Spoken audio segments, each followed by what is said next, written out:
Today is Thursday.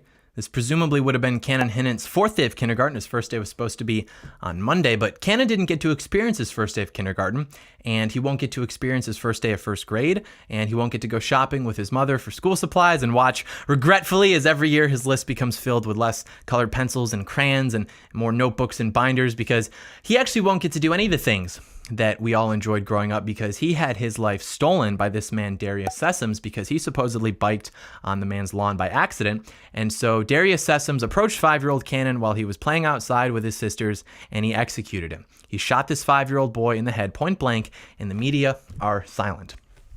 If you try to find this story online, you're only going to find it from like local sources, a few conservative publications maybe, but the mainstream media are dead silent about this story. And one of the saddest things that I read pertaining to this story was from the cousin of the boy's mother, who said, "He will never be forgotten." And I believe that she believes that. I truly do. But the reality is that Cannon will be forgotten soon. I mean, some of us might make a point to remember him, but the reality is that 2 weeks from now, no one's going to be talking about this story. But 2 weeks from now, 2 months from now, we will all still be talking about George Floyd. St. Floyd of Minneapolis. 2 decades from now, our children will have to memorize that name for American history exams.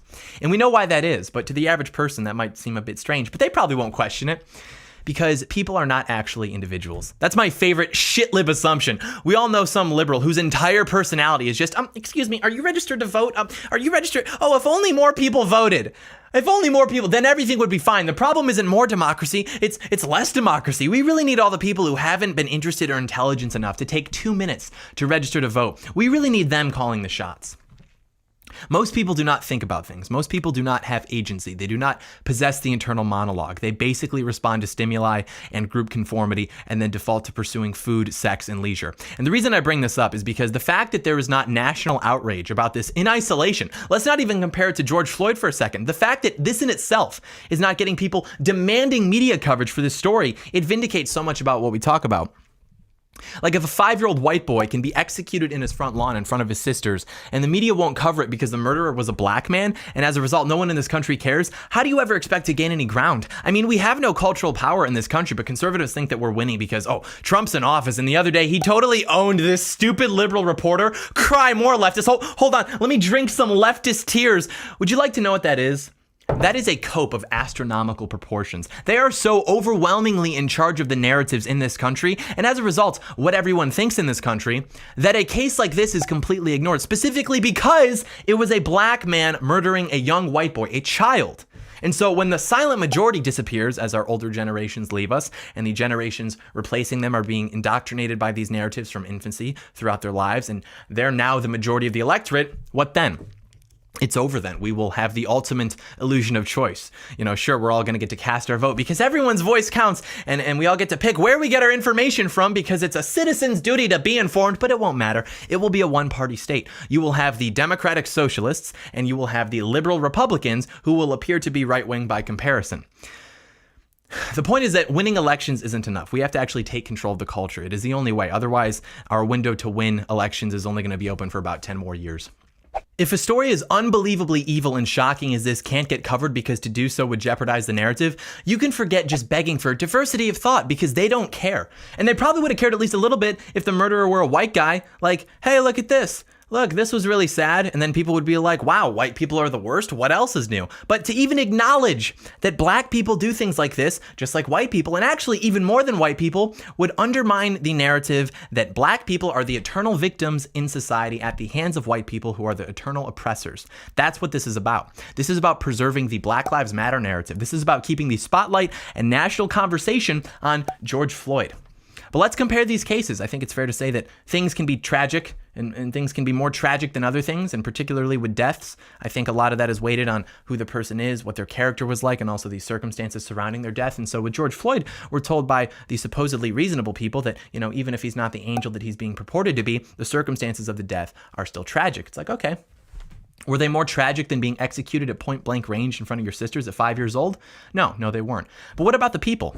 Okay, well, one was a perfectly happy, wonderful 5-year-old boy who probably would avoid stepping on a ladybug if it were in his path. And the other was a middle-aged, degenerate, drug-addicted criminal who robbed pregnant women at gunpoint and elected to point the weapon at their in utero child, and who also starred in amateur pornography. Now, judging by the national outrage, judging by the cities that were burned, you would think You would think that George Floyd's death was more tragic, but after breaking it down, I think it's safe to say that Cannon Hinnant's death is more of a tragedy than George Floyd's death. Cannon Hinnant is more of a tragedy than George Floyd. Cannon Hinnant is more of a tragedy than George Floyd. Send me an email if you want to see my math. They painted murals and leveled cities for George Floyd, gave his family $15 million, and they can't even give Cannon Hinnant a 500-word eulogy?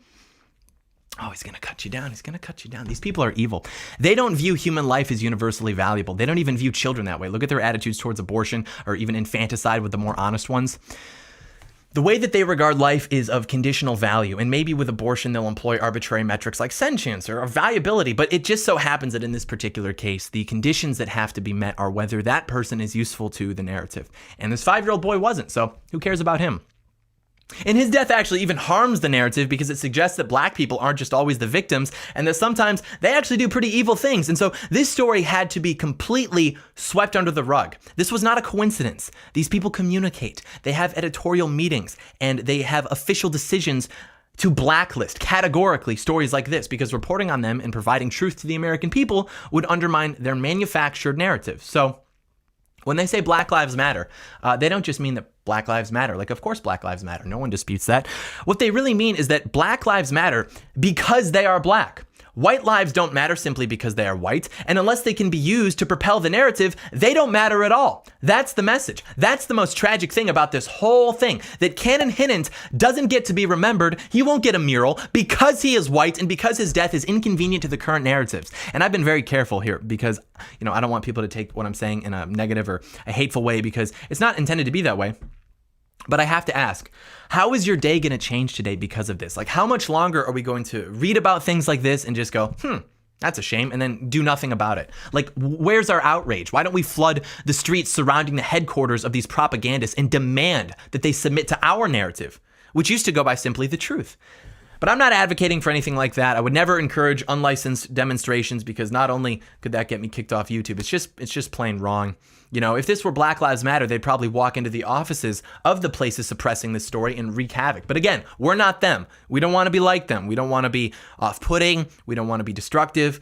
We don't want to be effective. So don't do that. It's all a joke. I disavow that. But what you can do is you can donate to the family. There were a few fake GoFundMe set up initially, but this is the one that's real, as confirmed by all the local news outlets covering the story. So as of right now, it's raised about $132,000 for the family. And of course, money will never replace the child. But what it will do, even ignoring that money is always helpful for a family with children to feed, is that it will show them that there are people out there who are there for them. And if George Floyd's family can get $15 million, then they should be able to get some money as well, which will hopefully make this time a little bit easier for them. So please go donate to them. I donated $2,500 earlier today, and I don't say that to be like, oh, look at me, look how virtuous I am, but I say that because you all know I don't make a lot of money doing YouTube. YouTube kind of doesn't like me, but it's still important that we prioritize what we're spending our money on. And I know that times are hard right now with the shutdown, so if you can't afford it, obviously you should prioritize the necessities of your family and yourself. But please, if you can, donate to his family. I'll put the link in the description and in the comments so you can, donate. But this is a perfect example of an American family who is in need, and they're going through an extraordinarily hard time right now, something that hopefully none of us will ever have to experience. But,